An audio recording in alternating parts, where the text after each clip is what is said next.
ask Emanzi and Yamuhachi to talk to us about how Uganda performed, how we got that win, and how best or how good were the girls when it came to that game. Today we dedicated the day or the time to Zone 5 basketball women qualifiers. Of course, 5 countries were part of this, and Uganda did beat Egypt. For me, that's what I didn't see that coming, and maybe Emanzi, we should have seen it coming. But he will be joining us, but just in a minute or two, talk about that is the Zone 5 of Africa basketball qualifiers that will be discussing. Anyway, I think we have him online. That is Emanzi. Emanzi, good morning, Emanzi. Good morning, Ruben, and good morning to the viewers of UBC. How are you today? How has been your morning so far? I'm very fine. I'm very fine. I can't complain. Okay. Sorry, but it was short notice, but I needed to get your expertise. I know you have followed basketball for quite some time, and I need you to expound or to give us an in-depth analysis regarding the ladies' team. How did you perform against Egypt, and how was the camp? How did the girls perform, and what is the atmosphere there? Well, the performance is good, obviously. The fact that we won the game, you know, basketball is the kind of game where even a win with just 1 point is good enough, and it does not matter if you win by a point or 100. And to beat a team like Egypt is a big-time achievement for Ugandan basketball. Okay. It only takes me back to 2021 when Uganda, the men's team, beat Nigeria at Afrobasket. These are some of the small victories that we have to celebrate as a country, because it's about an Egypt team that is a lot more talented and more prepared for the championship than we are. And at the end of the day, Uganda took the day, but our backs were against the wall. We needed to win because we lost the opening game to Kenya. So losing to Egypt last night would have meant that Uganda is out of contention for booking a ticket to the Afrobasket. So I guess that went through the girls' minds, and they came out guns blazing against a tough Egypt team.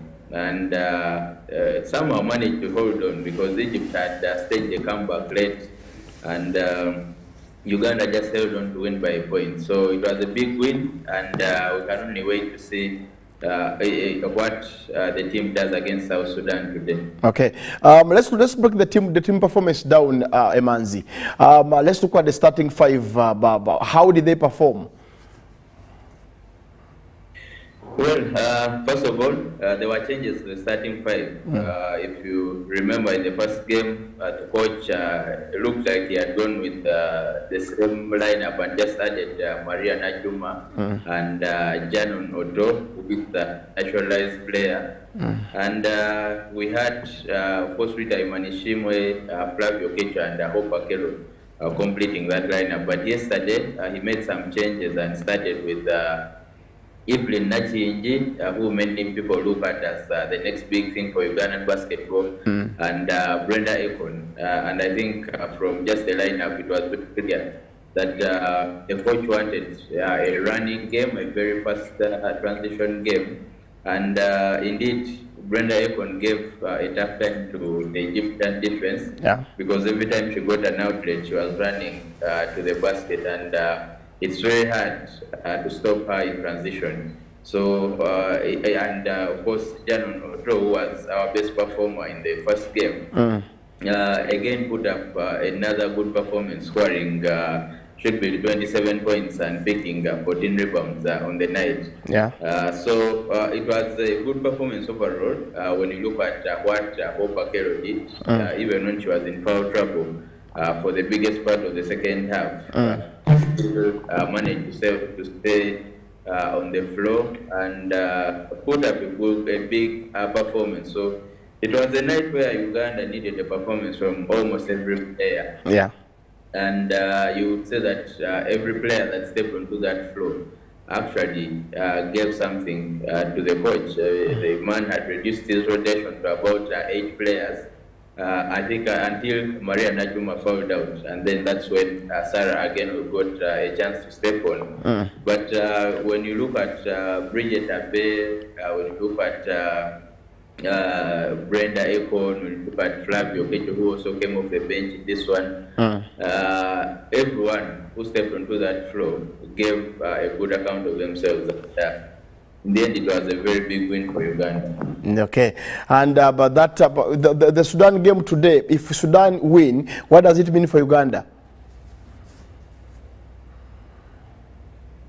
Well, if Sudan win, that would ideally, that might put us out of the picture again. Yeah. Because we have already lost one game, and there are only 4 teams that are fighting for a ticket. That is South Sudan, Uganda, Kenya, and Egypt. So Rwanda is also here, but they have already qualified for the finals because they are going to be the hosts of the in July and August. So for them, they are just here to test a few things and see how their team is doing. So their results that you get against them do not count in the end. So Uganda need to beat South Sudan to make it 2 wins out of 1. If we beat South Sudan, we shall have automatically gone on to be one of the top 2 teams in the end. Yeah. And at the end of the day, we shall have the seed 1 and seed 2 playing in the final on Sunday to decide who takes the ticket to AfroBasket. So for us to get to positions 1 and 2, we need a second win, and that has to come today. If we do not win, then that's a big problem. Of course, the calculations would have gotten complicated because that would then bring South Sudan back into the picture. They already lost to Egypt. They beat Rwanda yesterday, but that result does not count in terms of who qualifies. So that would put them on 1 win. And idea that all the teams have 1 win because Kenya already beat Uganda, Egypt already beat South Sudan, now Uganda beat Egypt. So that would mean that you wait for wins between Kenya and Egypt, and then we decide. It would be very complicated to find the second team. Okay, Emanzi, now let's go back to the tactics and the team. You did say it right that the coach had to make changes against Egypt. Do you think he's going to maintain the same team or that beat Egypt, or there will be other changes within the team? First of all, remember this is a new coach. This is a new coach. He's doing this for the first time, and he's going to make some changes. He actually already made changes to see the team that we came at the start of it all. You remember we had Zainal Okwameli missing out on the final team. And I mean, that only shows you that for him, he goes with what he sees at the moment and not the history of the players. So that's what we saw. He has already made some big calls, so we can only wait and see if he'll be able to make any changes. But if you ask me, the team that played yesterday will probably play again more minutes today against South Sudan because from what I saw in practice and what the coach has been preaching, it's a very fast transition game that he wants because of our size. We are a small country and we do not have so many players with size to compete with the likes of Egypt, Kenya, and South Sudan. So our biggest chance is in a quick transition offense, and that's the only way we can score. So I'm sure I would not be surprised if you see Brenda Ekon still part of that lineup and playing some big minutes. So yes, like I mentioned earlier, the coach has reduced his rotation. There are players that are not getting a look in. He has about 8 players that he's relying on, and the rest might not get a chance to step onto the floor. So I expect him to maintain the lineup that got the result against Egypt. But of course, the fact that this will be our 3rd game in a row, there might be reduced minutes for some of the players because of fatigue and all that. Uganda has played 2 games already in 2 days. So this will be our 3rd straight game. And I think our rest day will be tomorrow. So maybe fatigue comes in, he might make some changes. But by and large, I expect the lineup that started yesterday to come out guns blazing again against South Sudan. Okay, for me, in my opinion, I would love to see Marita, Flavia, Brenda, and Hope start. Of course, you know, Flash is a good player, and of course, Rita. The Rita I watched at UCU a couple of years ago wasn't the Rita of today, but I think she has experience, and if she starts a game against Sudan, I think we'll have a chance to get 2 wins on the trot. Yeah, maybe I should tell you that the Rita you watched of UCU, the one we have today, you said they are different, but the one of UCU was the student. This one is a Narumbo. She has twins, and of course she's not growing younger. Yeah, true.